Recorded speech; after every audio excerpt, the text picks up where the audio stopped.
Bem-vindos de volta, pessoal. Aqui é Pascal Lotaz, do Neutrality Studies.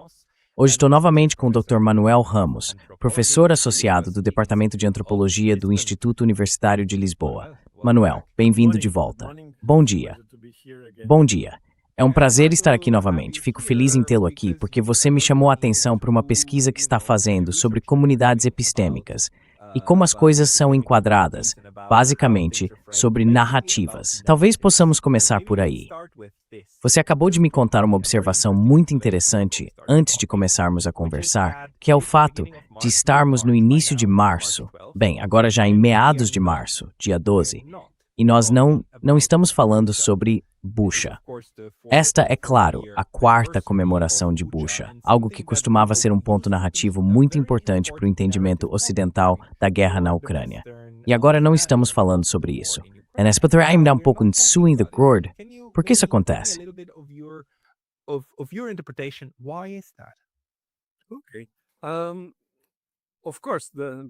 Certo.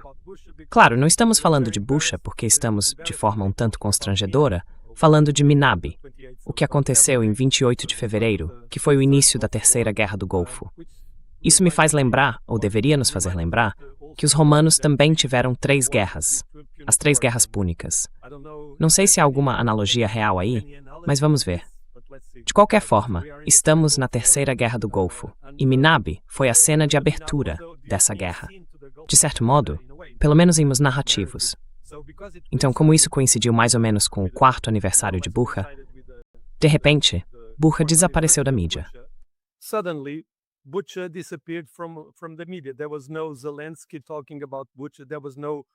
Não houve Zelensky falando sobre Bucha. Não houve Úrsula, de forma comovente, nos lembrando da barbárie dos russos em Bucha. Porque nós, a mídia, os políticos e as várias comunidades epistêmicas, como você mencionou, estávamos ocupados. E ainda estamos, tentando compreender os acontecimentos e criar uma nova narrativa. A mídia ocidental vinha forjando e desenvolvendo outra narrativa sobre Bucha, que, de certa forma, entrava em conflito com os valores e enquadramentos dessa nova interpretação dos eventos. Isso significava que Bucha precisava ser apagada da conversa.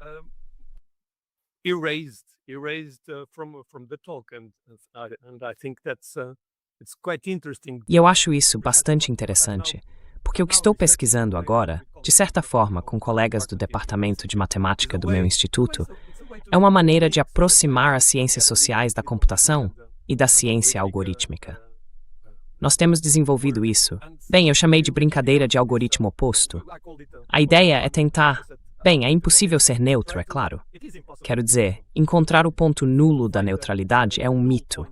A objetividade completa, como uma abordagem 100% objetiva, é impossível. É totalmente impossível. Mas o que acho interessante é o processo de mitigação de vieses. É claro que isso é algo que a antropologia vem tentando fazer, embora eu saiba muito bem que a antropologia é uma construção ocidental. Mas pelo menos ao longo dos anos, tem havido uma tentativa de mitigar nosso viés ideológico ocidental, nosso viés semântico. E assim, trabalhando com o pessoal de TI, segue-me atualizar isso.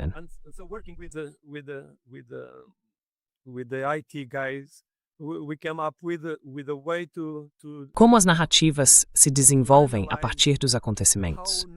Porque veja, uma coisa são os acontecimentos, como os historiadores nos lembram, uma coisa são os acontecimentos, e outra completamente diferente são os fatos. E claro, um fato é um acontecimento que se tornou consensual. E claro, os fatos nunca são, você sabe, é muito difícil encontrar consenso nos acontecimentos. Então, você pode falar um pouco mais sobre isso? Porque a maioria das pessoas provavelmente associa eventos a fatos. Você pode explicar isso um pouco melhor para todos?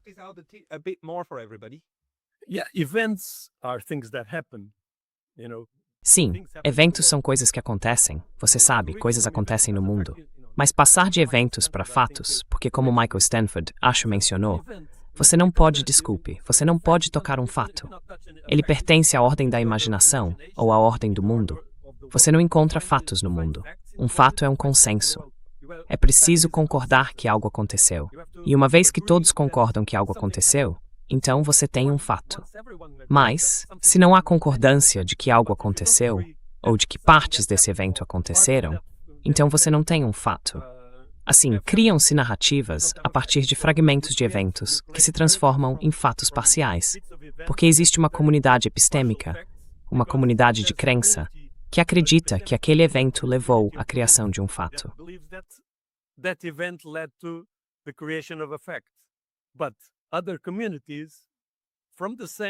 Mas outras comunidades, a partir do mesmo conjunto de eventos, selecionam certas partes desses eventos para criar fatos diferentes. E uma vez que você inicia esse processo de criar narrativas, a partir de eventos que se transformam em fatos parciais, você cria comunidades de crença. Elas conversam entre si, têm diálogo. Foi isso que fizemos com Busha. Verificamos que havia cerca de 5 comunidades epistêmicas, e todas acreditam firmemente que algo aconteceu. Mas diferem quanto a quem é responsável pelo que aconteceu. Portanto, a construção da narrativa não é totalmente isolada. É um diálogo, ou melhor, um pentálogo entre comunidades. As crenças de uma comunidade influenciam as crenças de outra, mas isso não significa que cada comunidade se questione, o que é impressionante.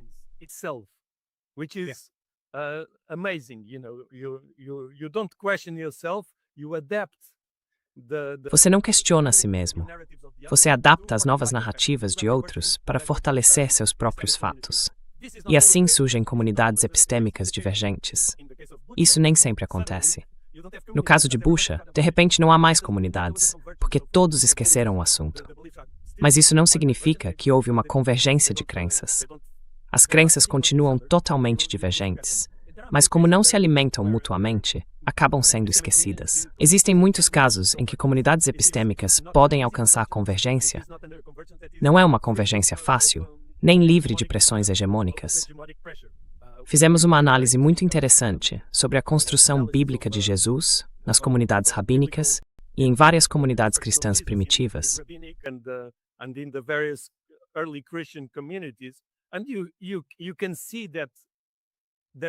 E você pode ver que há uma convergência, porque você criou um cânone a partir do não cânone. O cristianismo conseguiu criar um cânone, então houve convergência nesse caso. No caso de Busha, que é, claro, muito diferente da primeira vinda de Jesus, não houve convergência durante aqueles 4 anos. E, de repente, há um eclipse da narrativa, porque um novo conjunto de eventos está criando novos fatos parciais. Essa nova narrativa, essa nova criação de narrativa, é em certa medida sobreposta à comunidade anterior. Eles acham muito difícil, as diferentes comunidades acham muito difícil, incorporar a rede de Busha, ou a malha de Busha, a essa nova malha, porque essa nova malha contradiz totalmente a narrativa da anterior.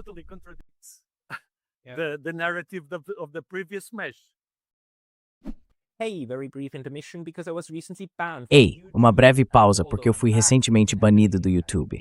E embora eu tenha voltado, isso pode acontecer novamente a qualquer momento. Então, por favor, considere se inscrever não apenas aqui, mas também na minha lista de e-mails no Substack.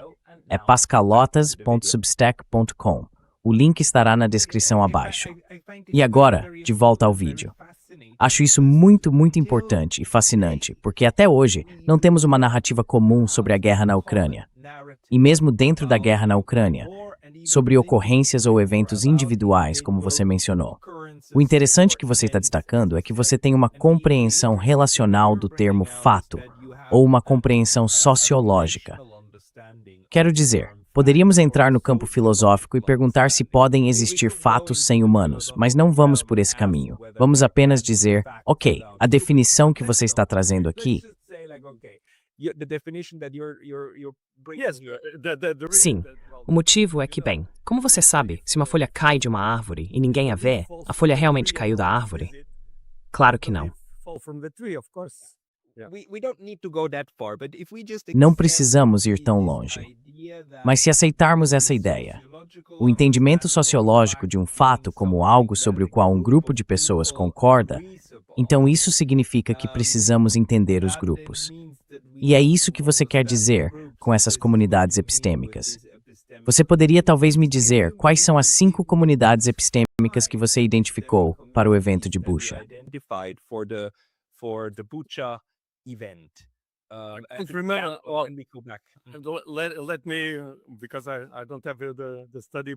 Deixe-me pensar, porque eu não tenho o estudo comigo agora. Mas claro, existe a comunidade ucraniana, a pró-Ucrânia, que representa a narrativa oficial ucraniana. Depois, a pró-Rússia, a narrativa oficial russa. Você tem a narrativa ocidental, que mais ou menos se alinha com a comunidade ucraniana, mas não é a mesma coisa. Depois há a comunidade pró-russa, mas não oficial. E por fim, há o que se poderia chamar de comunidade alternativa, que às vezes tende mais ou menos para o lado pró-russo, mas está em uma posição difícil. Também se poderia chamá-la de comunidade multilateral ou alternativa. Ela confronta as narrativas oficiais, mas difere de ambas, sejam pró-russa, pró-ocidental ou pró-ucraniana. Então existem mais ou menos essas 5 comunidades de crença. Cada uma cria seu próprio conjunto de narrativas.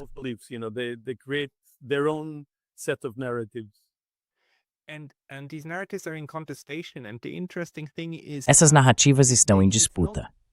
O interessante é que isso não depende do nível de educação de uma pessoa.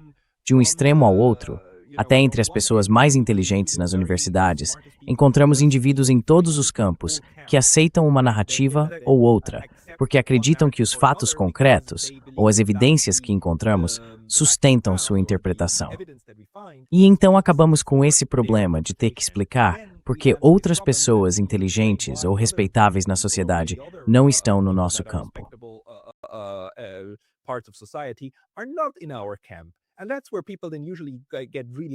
E é aí que as pessoas geralmente começam a ficar realmente irritadas umas com as outras. Uma vez em Kyoto, um colega historiador jogou uma cerveja fora na minha frente, dizendo que não ia ouvir minhas besteiras quando eu disse, olha, o que a OTAN fez com a Sérvia em 1999 foi um crime, foi uma guerra de agressão. E ele respondeu, não, mas nós defendemos Srebrenica, nunca mais Srebrenica, e não vou ouvir isso. Ele ficou muito, muito irritado. E é um ótimo historiador, uma pessoa inteligente. Então, de alguma forma, isso não é uma questão de inteligência. Não, não, não.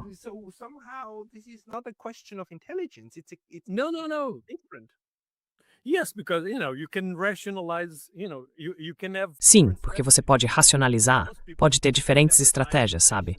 A maioria das pessoas não tem tempo, nem paciência. Se você é um trabalhador braçal ou de escritório completamente afundado em dívidas e problemas do dia a dia, não tem tempo para pensar. Então você aceita uma espécie de narrativa básica e não racionaliza. Mas se você tem tempo, se é um intelectual, um ensaísta, um historiador ou um político, e faz parte da sua vida racionalizar a narrativa, então você a enfeita, mas não questiona a linha. Você cria a linha, enfeita a linha, desenvolve a linha, racionaliza a linha, mas não se desvia dela. E é isso que acontece. Então é como um diálogo entre pessoas que não querem dialogar, basicamente, em níveis diferentes. Mas é assim que o mundo sempre foi.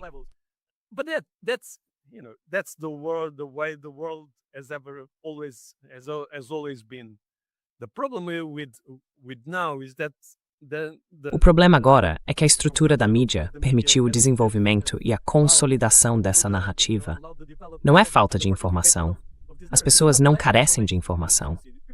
Mas elas ainda precisam assimilar essa informação de um modo que faça sentido dentro das premissas básicas da narrativa que decidiram criar. Deixe-me te dizer uma coisa. Antropólogos são um grupo estranho. Sociólogos também. O que esses caras estão fazendo o tempo todo? Eu ouço isso há 40 anos. Na antropologia, e eu venho de uma espécie de escola estruturalista, quero dizer, hoje em dia, quem se lembra de Levi-Strauss?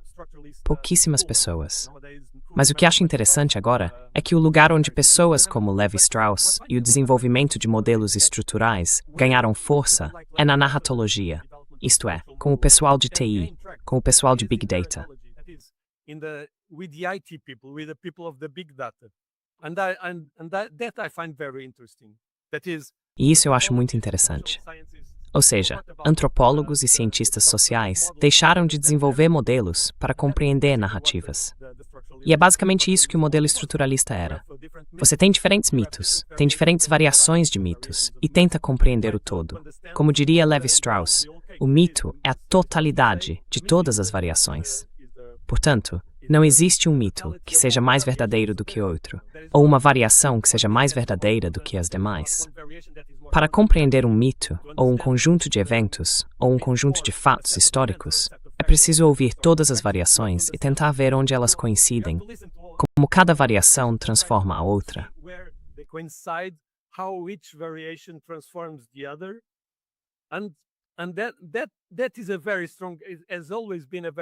E esse é um modelo muito sólido. Sempre foi um modelo muito sólido. Ele foi meio que deixado de lado nas ciências sociais, mas foi ressuscitado pela área de TI, porque as pessoas que trabalham com Big Data lidam com muitos tokens, muitos dados, sabe? E, de certa forma, a análise estrutural complementa e realmente ajuda na compreensão do Big Data. Assim, é possível ter um diálogo muito interessante e muito positivo entre a antropologia e o Big Data, porque o Big Data carece da compreensão humana de como as narrativas são formadas e desenvolvidas. E é isso que temos feito em nosso instituto.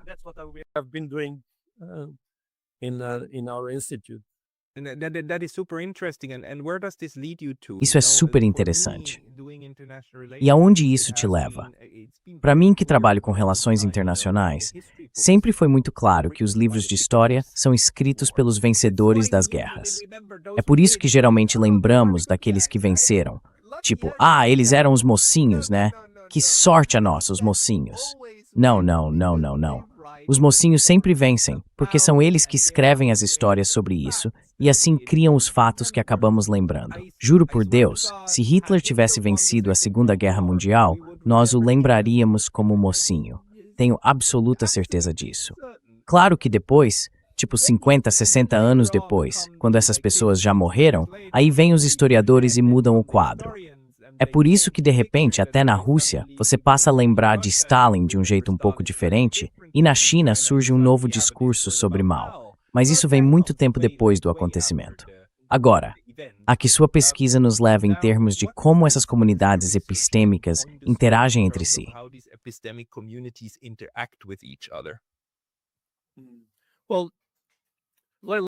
Bem, deixe-me primeiro dar um exemplo, porque tenho me envolvido no estudo da Etiópia, não como historiador, mas lidando com fatos e eventos históricos.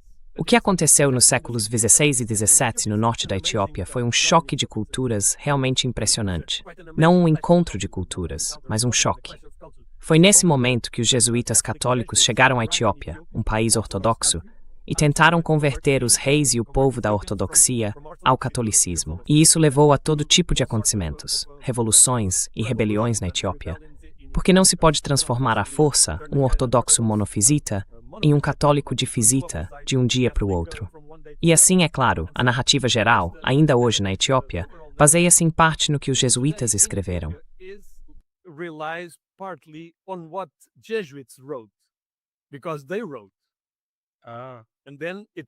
Porque eles escreveram. E então isso também depende do que a Igreja Ortodoxa Etíope e o Tribunal escreveram. Mas o povo não escreveu. Há diferentes grupos de pessoas que não escreveram nada. Elas apenas viveram os acontecimentos e guardaram memórias. E não é uma civilização apenas oral. É tanto oral quanto escrita. Assim, as lendas orais na Etiópia, de certa forma, se alimentam do discurso jesuíta. Elas se alimentam do discurso do rei, do discurso da igreja, mas também desenvolvem outros discursos, porque formam um discurso de identidade, como súditos dos reis e como, digamos, comunidades subalternas.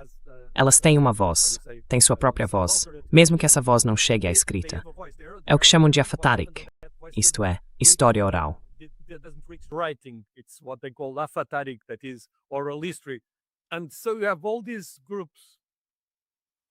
E assim, há todos esses grupos no norte da Etiópia que construíram suas próprias lendas e sua própria história em diálogo com a história escrita, seja ela estrangeira ou uma história hegemônica interna. E eles meio que, criam esse caleidoscópio de narrativas que trazem esses grupos subalternos para dentro do quadro. Dá para ver que o quadro é muito mais complexo do que as narrativas históricas oficiais ou autoritativas sugerem. Porque as pessoas têm agência e elas se colocam na história, mesmo que outros grupos não queiram ouvir suas histórias. Cada comunidade tem sua própria história e lembra e esquece o que prefere. Elas desenvolvem, voltas, florescimentos e construções sobre a narrativa oficial, mas também se desviam dela. On the official narrative, but diverge from that narrative. And for me, that experience of understanding. E para mim, essa experiência de ir a pequenas comunidades e ouvir as pessoas, para entender como esses diversos grupos veem a história, foi muito esclarecedora. Porque então você pode dizer que existe a narrativa oficial, as várias narrativas oficiais, mas também existem narrativas não oficiais que enriquecem e proporcionam uma compreensão melhor e mais abrangente dos eventos muito trágicos, dramáticos e tensos que ocorreram quando os jesuítas chegaram à Etiópia para converter os ortodoxos ao catolicismo. E claro, como eles partiram e como seu legado ainda está presente. Não como algo positivo, mas está lá. Quero dizer, esses eventos, você pode modelá-los, mas não pode esquecer que em certo momento o rei se tornou católico, um dos reis. E isso criou todo tipo de curto-circuito na sociedade.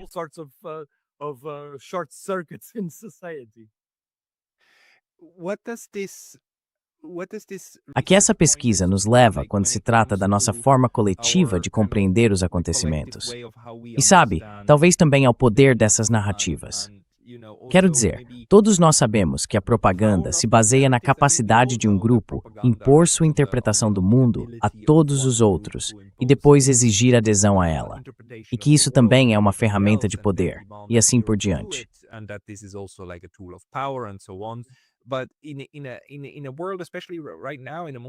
Mas em um mundo, especialmente agora, em um mundo multipolar, em que temos a ausência de uma instância absoluta de criação de narrativas, parece-me quase como se estivéssemos constantemente vivendo sob a ameaça da dissonância cognitiva. Sabe, quando uma comunidade epistêmica é confrontada com a narrativa de outra e tem aquela reação de choque, tipo, não, o seu entendimento está errado. Você entendeu tudo ao contrário. E então vemos como as pessoas começam a ficar realmente, digamos, fisicamente irritadas, o coração começa a acelerar e assim por diante. Como devemos compreender melhor o embate entre essas comunidades epistêmicas e suas narrativas?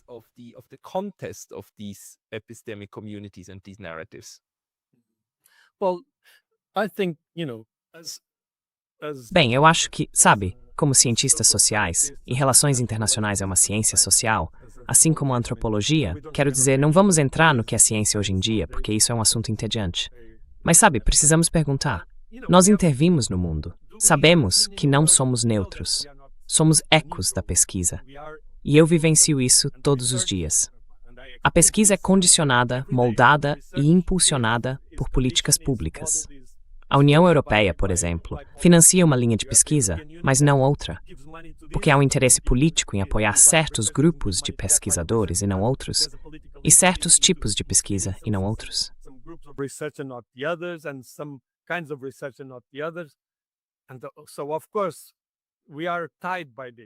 E, portanto, é claro que estamos presos a isso.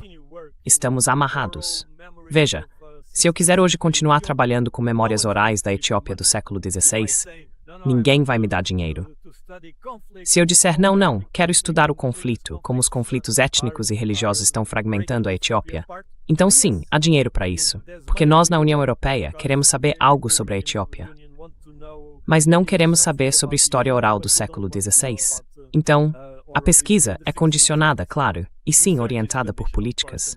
Mas nós, como cientistas sociais, temos a responsabilidade de ao menos nos perguntar até que ponto queremos intervir no mundo.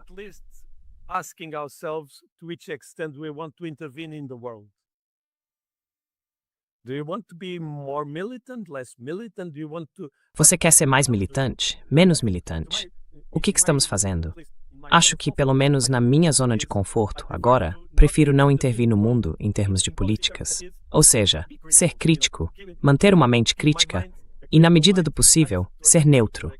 Não necessariamente objetivo, mas encontrar meu lugar, de modo que eu possa dizer a diferentes grupos: bem, olhem-se no espelho, porque eu quero me olhar no espelho. E esse ato de nos olharmos no espelho, você se lembra, há alguns meses, escrevi aquele artigo sobre a necessidade de nos olharmos no espelho.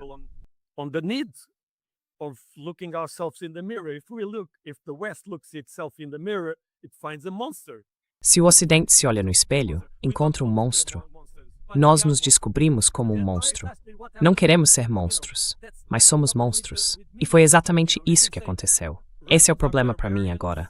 Você pode dizer que os russos são bárbaros se for ucraniano, europeu, norte-americano ou ocidental. Mas quando os americanos bombardeiam meninas em idade escolar, o que somos nós? Somos monstros? Não, não podemos ser monstros, porque não podemos ser os outros. Mas, se ao menos encontrarmos uma forma de dizer, veja, a partir deste ponto de vista, precisamos encontrar um ponto neutro, de alguma forma, para compreender a monstruosidade em toda parte. Porque todos nós somos monstros em certa medida.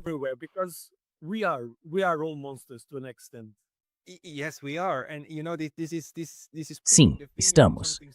E sabe, isso realmente toca em algo importante, porque muitos de nós ficamos muito irritados. Quero dizer, em nossa comunidade epistêmica, estamos muito irritados com quão hipócrita o Ocidente é. Essa hipocrisia constante, é algo que não suportamos, ou que continuamos apontando o tempo todo. É parte de como nossa comunidade epistêmica é de fato construída, para apontar isso. A coisa interessante, então, é que vemos do outro lado que esse espelho, eles olham para o espelho para ver o monstro. E de bom bons, e estranho não é meu.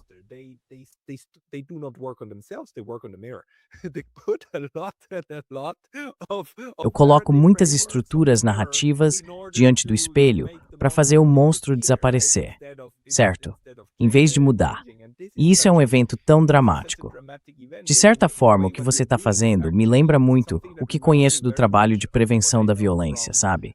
Quando você observa como a violência acontece, não apenas a violência física, mas também a violência verbal, a violência estrutural, ou o que eu chamaria de violência cultural, uma das coisas que é preciso fazer, especialmente no nível interpessoal, é começar a falar sobre o ato de falar.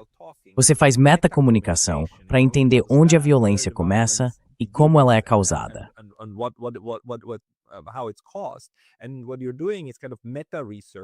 E o que você está fazendo é uma espécie de meta-pesquisa, não tentando estabelecer quais são os fatos concretos, mas sim pesquisando como esses grupos percebem o evento e que tipos de construções eles criam. Ao fazer isso, você está decodificando a abordagem que todos eles estão adotando. Você não está se aproximando mais do fato em si, mas está se aproximando de uma compreensão de como todo o grupo o enxerga. Agora, o que impede que é feito de forma sistemática e estrutural para todos os tipos de divergências narrativas?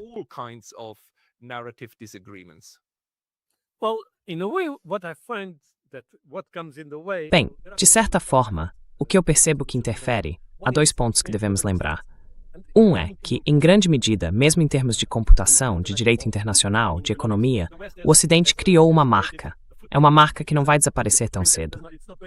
É uma marca ideológica que impactou o mundo, para o bem e para o mal. A visão de mundo do Ocidente cristão, ou greco-romano cristão, o moldou. O Ocidente promoveu uma abordagem dualista para compreender o mundo. Um tipo de dualismo muito diferente do dualismo hindu ou chinês. Criamos e desenvolvemos um dualismo que definitivamente influenciou o mundo. En Haritsefred Tim Kingnich nós controles bem control. Este outro mundo, você encontra o dualismo. Mas o que é interessante sobre a visão ocidental, e pessoas como Lovejoy e muitos outros já falaram sobre isso, é que o dualismo ocidental, o dualismo cristão ocidental, ou até mesmo o dualismo platônico cristão, se preferir, você pode associar vários grandes nomes a ele. É basicamente essa ideia de temos A contra B.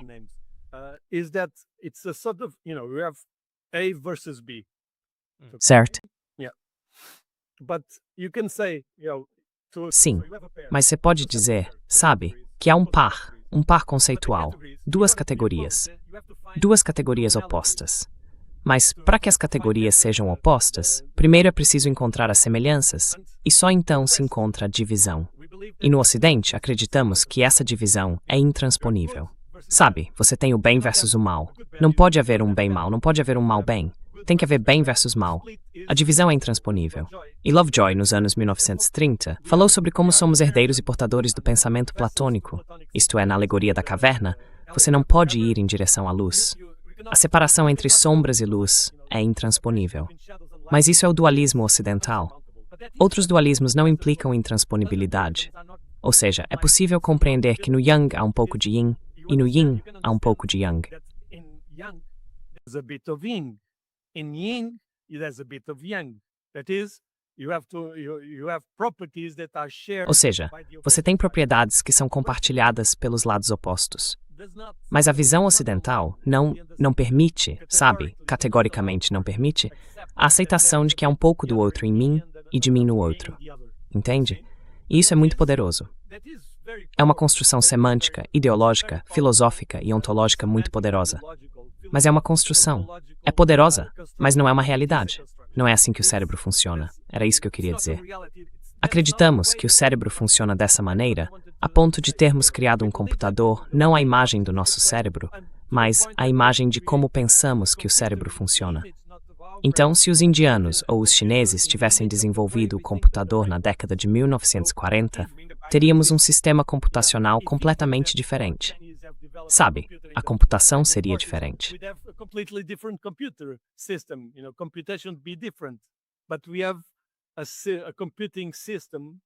Mas temos um sistema de computação que achamos ser uma cópia do nosso cérebro, mas não é uma cópia do nosso cérebro, é uma cópia da nossa ideologia. E também sabemos, e acho que isso é bastante importante, que a vida é cheia de paradoxos.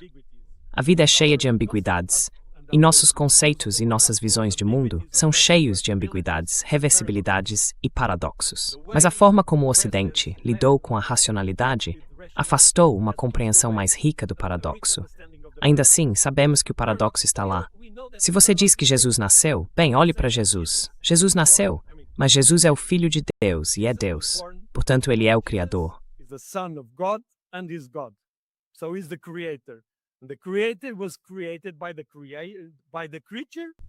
O Criador foi criado pela criatura. Isso faz sentido? Faz sentido. Faz sentido, mas é um paradoxo. O problema é que sabemos que há um paradoxo ali, mas tentamos afastá-lo. Isso não acontece em muitas outras civilizações.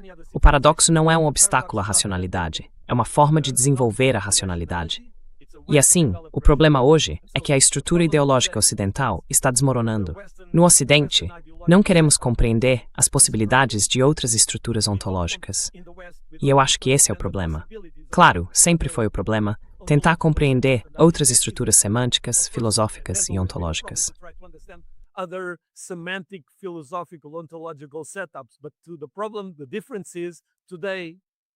Mas o problema, a diferença hoje, é que o Ocidente precisa reconhecer que existem outras configurações, outras formas de compreender o mundo, de agir no mundo, de criar o mundo, que não se relacionam com as nossas, ou se relacionam apenas parcialmente, e que têm tanta legitimidade para existir e impactar o mundo quanto o próprio Ocidente. E esse é o problema. Essa é a crise em que estamos. A narrativa ocidental e sua forma de categorizar o mundo são limitadas e estão sendo desafiadas. Então, talvez a maneira de superar isso seja tentar compreender outros de entender o mundo.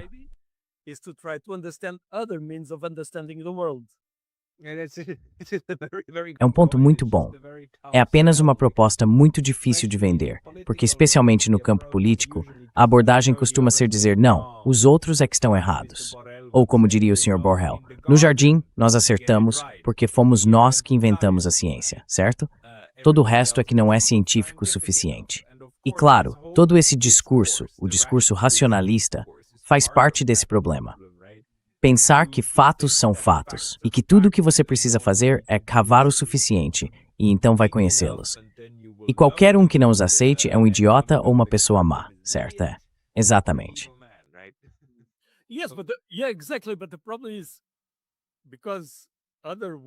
Mas o problema é que existem outras formas de compreender o mundo. Então, estamos diante de duas alternativas. Ou nos voltamos para dentro e nos fechamos, recusando-nos a entender essas outras formas, e de certo modo apodrecemos dentro da nossa pequena bolha, ou questionamos a bolha, e é essa a crise em que estamos. Ou mantemos o discurso do jardim versus a selva, embora sinceramente ninguém se importe. Quero dizer, se você perguntar a um chinês, onde fica o jardim? Ele dirá, o jardim fica em algum lugar lá no Ocidente. Isso não faz o menor sentido. Então, se o Sr. Borrell quiser continuar sendo jardineiro, será um jardineiro como no filme Muito Além do Jardim, em que o jardineiro é apenas um idiota.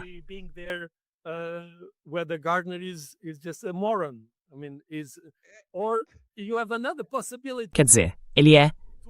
Ou você tem outra possibilidade: superar a bolha e o isolamento e tentar estabelecer um diálogo com outras comunidades e outras formas de ver o mundo, para reformular, enriquecer e questionar nossos próprios modos de pensar. E eu acho que esse é o caminho a seguir. Mas há muitas pessoas, pessoas demais, que não querem ser forçadas a se questionar, a pensar e a dizer, bem, talvez exista outra maneira. Na verdade, ontem eu vi um vídeo curto muito interessante de uma veterana, uma mulher que serviu nas guerras do Golfo. E ela dizia que sim, nós estávamos no Iraque, ou estávamos no Golfo, lutando contra o terrorismo, lutando na guerra ao terror.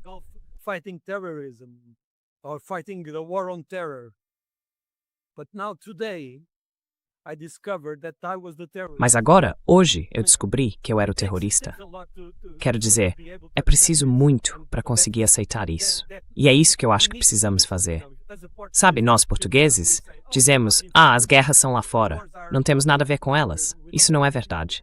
Fazemos parte da OTAN e já tivemos forças militares no Afeganistão, na República Centro-Africana, na Bósnia, na Líbia, no Iraque. Então não podemos dizer que somos pacifistas e que o mundo está lá fora. Mas, se você perguntar a 99% dos portugueses, eles dirão que as guerras não têm nada a ver conosco, porque não estamos lá. Não queremos reconhecer que fazemos parte desse sistema, por exemplo. Falando em deixar Portugal.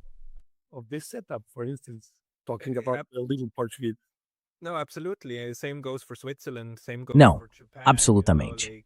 O mesmo vale para a Suíça. O mesmo vale para o Japão. Sabe, na verdade deveríamos continuar fazendo essa pergunta. E de certo modo, todos nós sabemos disso. Quero dizer, há uma cena muito famosa de um filme, acho que é do Monty Python, certo? Em que dois caras, dois alemães, estão nas trincheiras e um pergunta ao outro: você já reparou nos pequenos crânios nos nossos capacetes e uniformes? Quer dizer, isso é um crânio, certo? É possível que nós sejamos os vilões? Será que somos os vilões? É possível? Não é impossível. Esse tipo de questionamento sobre a própria posição dentro de algo, mas isso nos deixa com uma percepção muito insatisfatória, certo? Vamos pegar o caso da Puja. Sabemos que as pessoas usam e abusam de narrativas para fins de poder e até para fins de guerra, certo? Todas as grandes guerras são travadas em nome de algum tipo de narrativa. E no fim das contas, o que gostaríamos de ter é a ideia de uma realidade objetiva. Uma realidade objetiva, independente do observador. Se cavarmos o suficiente, encontramos a verdade, certo? A verdade, e então temos certeza. Mas se seguirmos o conselho de tentar abstrair e nos questionar constantemente, como chegamos mais perto da verdadeira realidade, da coisa em si, ou da ideia de uma coisa real, e de uma narrativa comum? Porque no fim das contas, ou encontramos uma forma comum de entender a realidade, ou acabaremos em uma guerra nuclear uns contra os outros.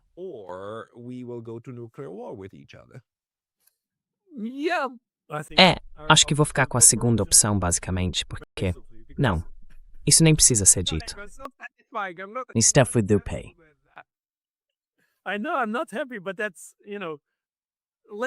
Eu sei que não estou feliz, mas isso é... Bem, você sabe, deixe-me dizer, vou abordar o assunto de outra forma. Na antropologia, ainda somos muito herdeiros de Rousseau. Você pode ir a qualquer lugar e questionar tudo, mas na antropologia, o mito do bom selvagem sempre esteve presente. Rousseau e o bom selvagem ainda são referências importantes para a antropologia. Sabe, a má civilização, sempre usamos o outro como um espelho que questiona nossos próprios valores. Disso que se trata a antropologia. Vemos nossa monstruosidade ao olhar para o bom selvagem. E essa ideia remonta muito antes da antropologia.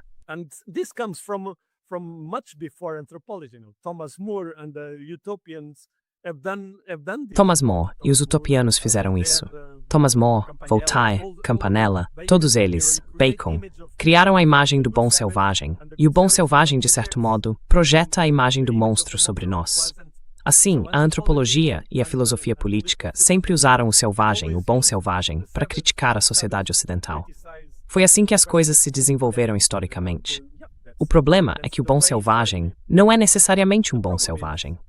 Ou seja, em certa medida, as pessoas não reconhecem o mérito do Marquês de Sade como filósofo, porque, como se sabe, ele estava tão envolvido em escrever romances pornográficos, e muito radicalmente pornográficos. As pessoas não percebem a filosofia por trás desses romances.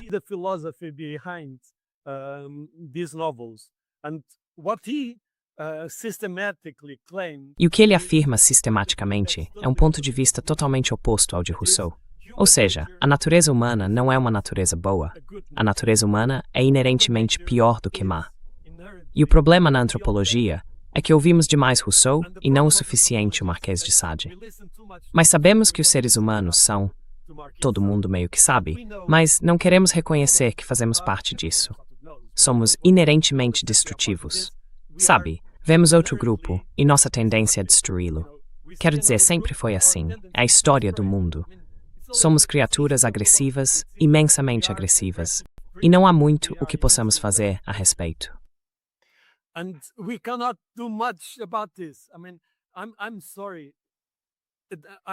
Quer dizer, me desculpe. Eu meio que consigo me afastar disso. Mas por mais que existam os estudos da paz, ontem tivemos um seminário com um general que trabalha com resolução de conflitos, gestão de conflitos, transformação de conflitos, prevenção de conflitos, Galtung e estudos da paz, etc. Por mais que exista um processo de prevenção, resolução e transformação de conflitos, há também, ao mesmo tempo, um processo de prevenção da paz, gestão da paz e resolução da paz. Veja, o conflito é o modo de acabar com a paz, e a paz é o modo de acabar com o conflito.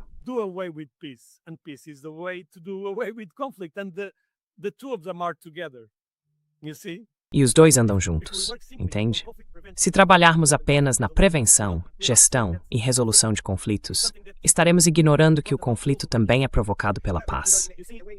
Podemos querer ser muito calvinistas e bem-intencionados e pensar que alcançaremos algum momento glorioso de paz completa e perfeição para a humanidade. Mas se mantivermos essa visão, não estaremos entendendo a nós mesmos. Essa foi a lição de Jonathan Swift. Ele disse que, se você quer uma sociedade perfeita, ela não será uma sociedade humana.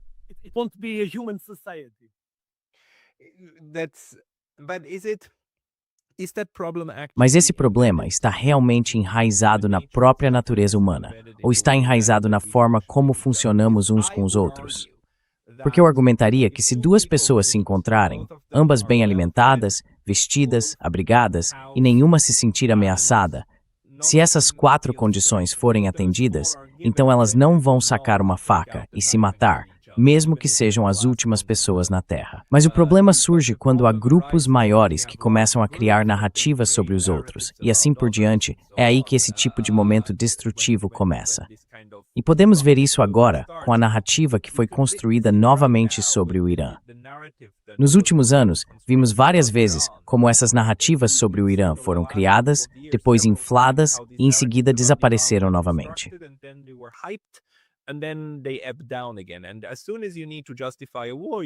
Assim que você precisa justificar uma guerra, cria-se uma narrativa sobre o outro. E algumas dessas narrativas são tão claramente estúpidas e não têm nada a ver com a realidade objetivamente verificável que as pessoas acabam dizendo coisas como melhor morto do que de burca, e coisas do tipo, mesmo que os iranianos não usem burcas. Quero dizer, além de quão horrível isso é. Mas dá para ver como isso está sendo construído. E, novamente, os fatos sociológicos, são relacionais, certo? Eles existem dentro da sociedade. Então, o problema não está, na verdade, no número de pessoas que interagem entre si, em vez de na natureza dos seres humanos.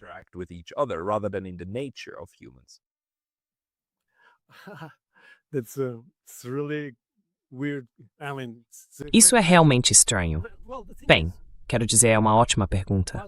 A questão é que o conflito violento, a vida, como Georg Simmel nos lembrou bem cedo em 1902, eu acho, a vida é conflito.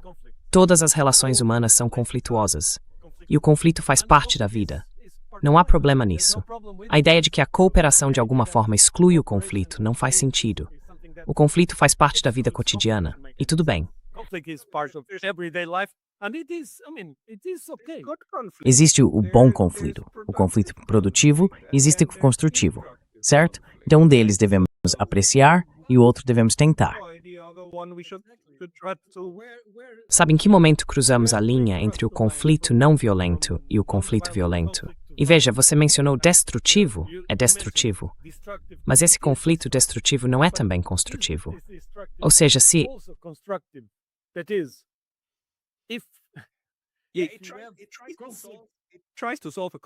Ela tenta resolver um conflito, sim.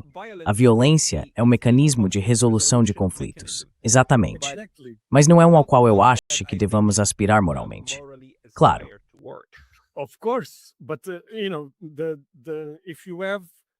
Mas veja, se há conflitos na sociedade israelense, e a sociedade israelense está dilacerada por conflitos, se há conflitos na sociedade americana, e a sociedade americana está dilacerada por conflitos, por que não criar outro conflito para resolver os internos? Acho que esse foi, em parte, o problema. O bom momento para resolver a desagregação interna é agregar as pessoas criando um inimigo externo. Quero dizer, basta ler Adolf Hitler para entender o poder dessa possibilidade. Então a guerra é coesão social. E isso é uma tragédia, porque a guerra pode criar coesão. E esse é o problema. Quero dizer, não há como resolver isso. As guerras existirão enquanto formos humanos.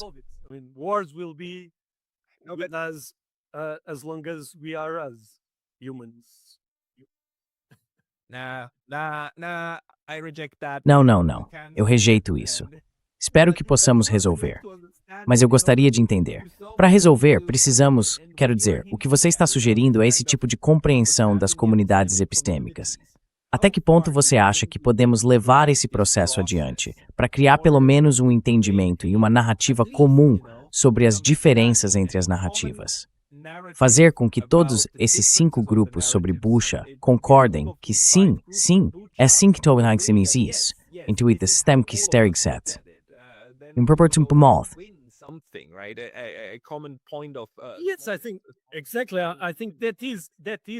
Sim, eu penso exatamente assim.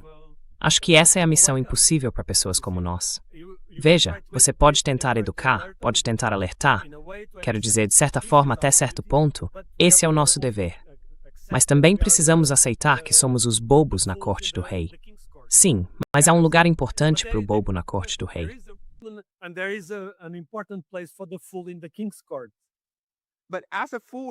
Mas como um bobo na corte do rei, preciso me livrar do mentiroso. Preciso simplesmente me livrar da ideia de que o outro está mentindo? Ou a ideia de mentira ainda tem uma função?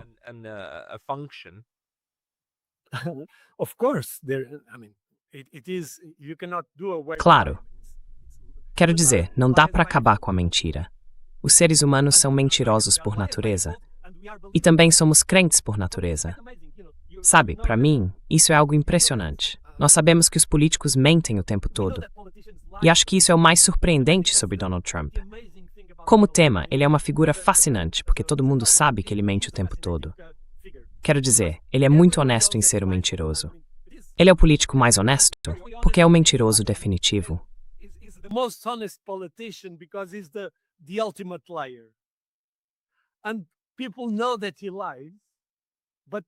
E as pessoas sabem que ele mente, mas as pessoas querem. É como o mágico. Você sabe que o mágico não faz pombos aparecerem do nada de verdade. Sabemos que os mágicos mentem. Sabemos que os políticos mentem. Mas adoramos acreditar que eles não mentem. E isso está em toda parte. Quero dizer, James George Frazer, o famoso antropólogo britânico que escreveu O Ramo de Ouro no início do século XX, é tudo sobre isso.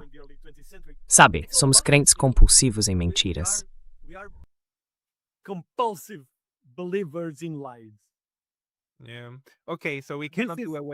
Certo, então não podemos simplesmente ignorar essa questão. Mas qual seria o seu, digamos, conselho para pessoas que tentam desconstruir ou pelo menos compreender as diferentes comunidades epistêmicas? Qual seria uma forma cotidiana de abordar a compreensão dessas comunidades epistêmicas?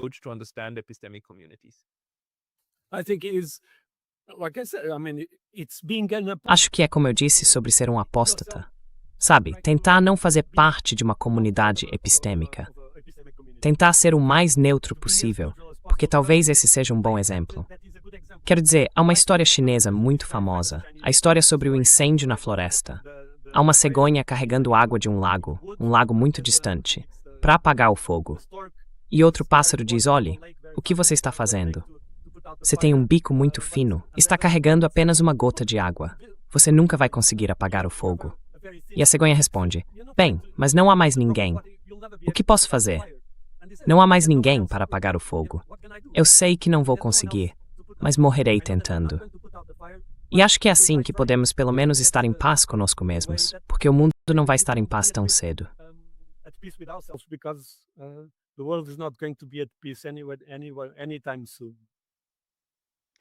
Podemos tentar. Gosto disso. Temos o dever. Acho que quero dizer, temos o dever cínico e cético de tentar. Como disse Diógenes, sabe, ele tinha sua lamparina. Andava por aí com sua lamparina, tentando encontrar uma boa pessoa, uma pessoa honesta, no mundo, em plena luz do dia, com uma lamparina. É isso que temos que fazer. Temos que aceitar que é uma ilusão, mas seria violento demais conosco, se não continuássemos tentando. Essa é a única coisa positiva que posso dizer neste momento da história.